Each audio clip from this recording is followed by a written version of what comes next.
অনেকে কমেন্ট করছে, দেখছি, আমাকে ভালো লাগছে। আমার ভাই তো সে ছোট, যে এরকম কখনো ইতিহাসে দেখা যায়নি কোনো এমএলএ একটা হিসাব দিয়ে। যেমন আমার একটা পছন্দ আছে, আমি চাই আমার ভালোবাসার মানুষরা খামচিহ্নকে ভোট দেবে। এটা আমি বলেও দিলাম, আমার ভালোবাসার মানুষ যেখানে যেখানে খামচিহ্ন আছে, নওশাদ দিয়েছে 30টা কি 31টা জায়গায়, তার মধ্যে তো হয়ে গেছে, আর 22টা জায়গা বাকি আছে।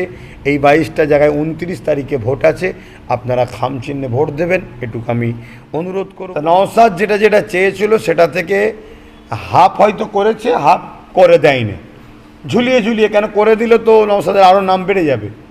তারপরেও সে গাঁঠের পয়সা নিয়ে, গাঁঠের বলতে কি সেই খুলে বলতে হবে নাকি, কার মানুষ ঠিক করলিয়েছে দেগঙ্গার মানুষ নওশাদ সিদ্দিকীর হাতকে শক্ত করার জন্যে বেগঙ্গা থেকে নওশাদের একটা সহযোদ্ধা দেবে দেগঙ্গার মানুষ, এটা ঠিক। তার মানে কি জিতার পরে এটা অলরেডি ছড়াচ্ছে টিএমসির লোকেরা, কারণ টিএমসির লোকেরা জেনে গেছে দেগঙ্গায় মিন্টু শাহজি জিতছে, মফিজুল হক উনি জিতছে, তাই জিতার পরে টিএমসি চলে যাবে। এটা টিএমসির লোকেরা বক্তব্য দিচ্ছে, যাতে করে আইএসএফের ছেলেরা। দীর্ঘ 15 বছর ধরুন অঞ্চলে টিএমসি গভর্নমেন্ট আছে, 15 বছরে যদি ভাবা যায় তাহলে এই যে 25 এক একটা অঞ্চলে 75 কোটি করে টাকা, তাহলে 13টা অঞ্চলে কত হচ্ছে, সেই টাকার কাজ কি ভাঙরে হয়েছে?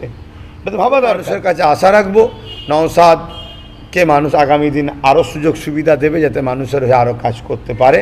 এটা আমাকে অবশ্যই অনেকটা দেখে ভালো লেগেছে যে আমার ভাই সততার সঙ্গে কাজ করছে। গাদ্দারি সে করে নে, কখনো করবে না। আর দিদি বন্ধু টিএমসি থেকে কেন আসলো? টিএমসি মানুষ ভালোবেসে করেছিল।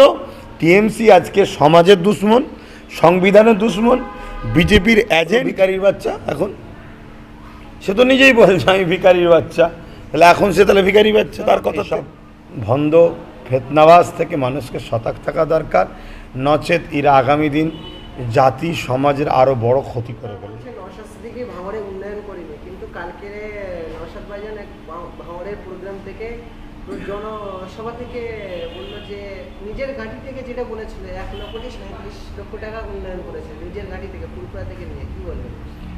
জাহান্নামের কুকুর কিছু প্রশ্ন করবে, উত্তর দিতে হবে, এমনটা ঠিক নয়।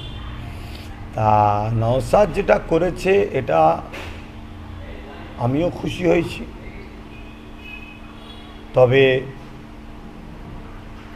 সে বলছিল দেখলাম যে আরও কাজ করতে পারতাম, তাকে করতে দেওয়া হয়নি। অ্যাকচুয়ালি ব্যাপারটা হচ্ছে মানুষ এটা জানে না যে একটা এমএলএর পাওয়ারটা কী। একটা এমএলএর দুটো কাজ। প্রথম কাজ হচ্ছে তার বিধানসভায় যতগুলো তার বিধানসভায় সে 3.5 কোটি টাকা পাবে। আগে 3 কোটি ছিল, নওশাদি বলার পরে 10 লাখ করে বেড়ে 3.5 হয়েছে। এই 3 কোটি টাকা সে বলে দেবে যে এই এই এই এই জায়গায় আমার এটা প্রয়োজন। রাজ্যে যে ক্ষমতায় থাকবে সে ডিএমের মাধ্যম দিয়ে সেই কাজটা করিয়ে দেবে। তা রাজ্যে কে আছে? টিএমসি। এক কথা যদি বলতে পারি চোর সরকার। তা নওশাদ যেটা যেটা চেয়েছিল সেটা থেকে হাফ হয়তো করেছে, হাফ করে দেয়নি, ঝুলিয়ে ঝুলিয়ে। কেন করে দিলে তো নওশাদের আরও নাম বেড়ে যাবে।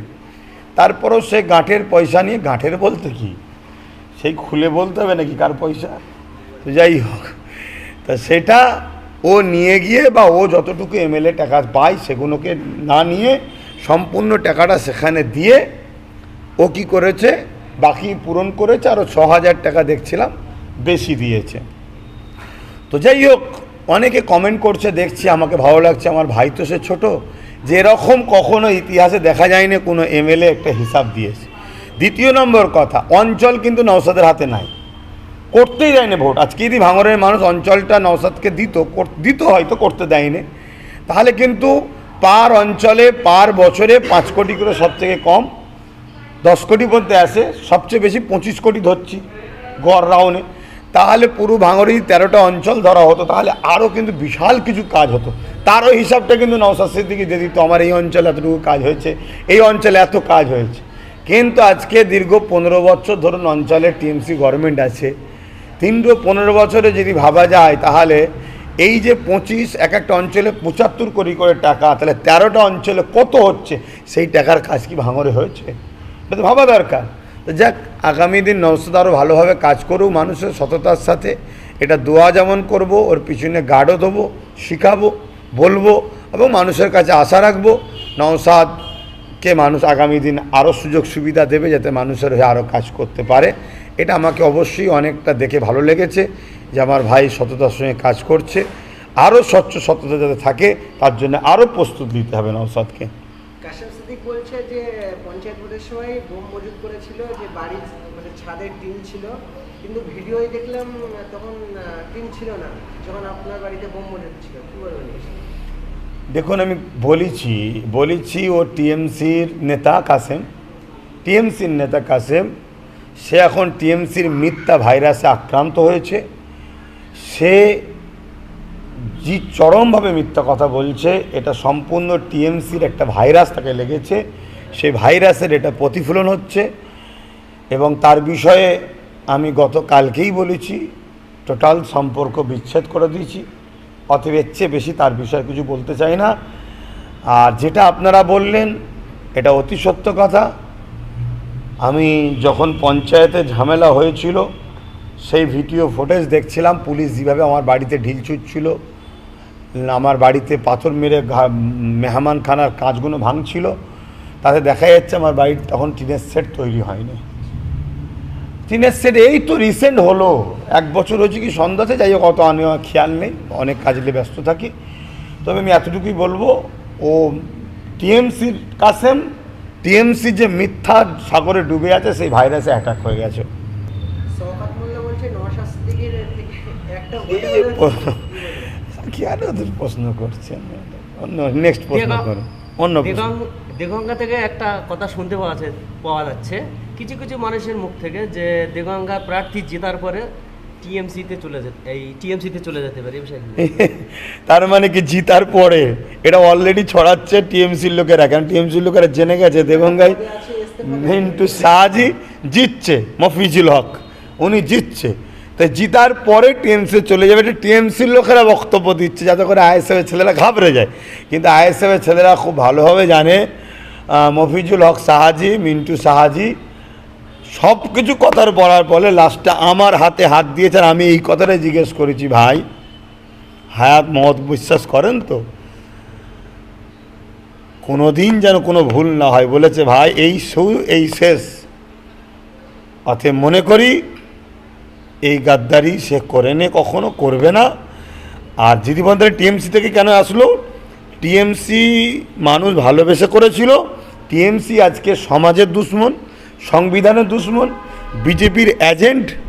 টিএমসি বিজেপিকে আনছে এজেন্ট, মানে বিজেপি বড় এজেন্ট, এবং বিজেপি ইসলামের বিরুদ্ধে, টিএমসি ইসলামের বিরুদ্ধে। তাই টিএমসি ছেড়ে দিয়ে ওই মফিজুল হক শাহজি তাই আইএসএফে চলে এসছে। কথা বুঝে আসছে? অতএব এখানে যাওয়ার কোনো প্রশ্ন নেই। আর একটা যে বলছেন কোনো একটা পদ থেকে, এটা নিয়ে একটা চর্চা হচ্ছে। ব্যাপারটা হচ্ছে আমাদের দলের যিনি কার্যকরী সভাপতি সাহেব আছেন, উনি একটা ব্যাপারটা হচ্ছে, শোনেন, আমার কাছে যখন সবাই ব্যস্ত ভোটলে আমার কাছে কাগজটা জমা দিয়েছিল, সেই কাগজটা যে মিটিংয়ে দেওয়া হবে আমিও সময় পাইনি, কেউ মিটিং আর আসেও নে, বসার সময় হয়নি, সব ভোটলে ব্যস্ত, অল্প দিন সময় দিয়েছে। বিজেপি আসার জন্য আর কত চেষ্টা করবে, কত ফাঁদ পাচ্ছে দেখেন না। তো এই জায়গাতে একটা দলের স্বচ্ছ ভাবমূর্তি যেটা হওয়া দরকার সেই বিষয়টা বলেছে, কিন্তু এইটাকে নিয়ে অনেকে কাটিং করে অনেক কিছু করতেছে, যে ও এতে চিড়ে ভিজবে না। মানুষ ঠিক করলে যে দেগঙ্গার মানুষ নওশাদ সিদ্দিকীর হাতকে শক্ত করার জন্যে দেগঙ্গা থেকে নওশাদের একটা সহযোদ্ধা দেবে, দেগঙ্গার মানুষ এটা ঠিক করে নিয়েছে। সালবাদে পশু ভোট বাংলা মানুষের উদ্দেশ্যে কি বার্তা দেবেন? দ্বিতীয় দফা ভোট এটা। 29 তারিখ দ্বিতীয় দফা ভোট 2026 পশ্চিমবাংলার বিধানসভার ভোট। সেই ভোটকে উদ্দেশ্য করে প্রত্যেকটা বাংলার ভোটার্স নাগরিকদের বলবো, ভোট হচ্ছে একটা উৎসব, সংবিধানের অধিকার। ডক্টর বাবা সাহেব আম্বেদকর আপনার পছন্দ মতো আপনি আপনার ভোটকে প্রদান করবেন, এই অধিকার সংবিধান দিয়েছে, দেশ দিয়েছে। সেই জায়গায় কোনো হিংসা না হয়, দলাদলি না হয়, এবং বিশেষ করে নির্বাচন কমিশনারকে দৃষ্টি আকর্ষণ করব যাতে করে, এবং প্রশাসন বন্ধু যারা আছেন, মানুষ ভোট উৎসবে যেন, উৎসব তো আনন্দ হয়, উৎসবের নামে যেন মানুষের পরিবার হত্যা না হয়, খুন না হয়ে যায়, এবং কোনো সন্তান যেন বাপ হারা না হয়ে যায়, কোনো স্বামী যেন স্ত্রী হারা বা স্ত্রী স্বামী না হারা হয়ে যায়, কোনো বাপ মা যেন সন্তান না হারা হয়ে যায়, এটা খেয়াল রাখা দরকার। খুব কড়া ব্যবস্থা নেবেন এবং একে অপরকে বলবো প্রতিবেশী নিজেদের মধ্যে ঝগড়া ফাসাদ করবেন না, যার যাকে পছন্দ ভোট দেবেন। যেমন আমার একটা পছন্দ আছে, আমি চাই আমার ভালোবাসার মানুষরা খামচিহ্নকে ভোট দেবেন, এটা আমি বলেও দিলাম।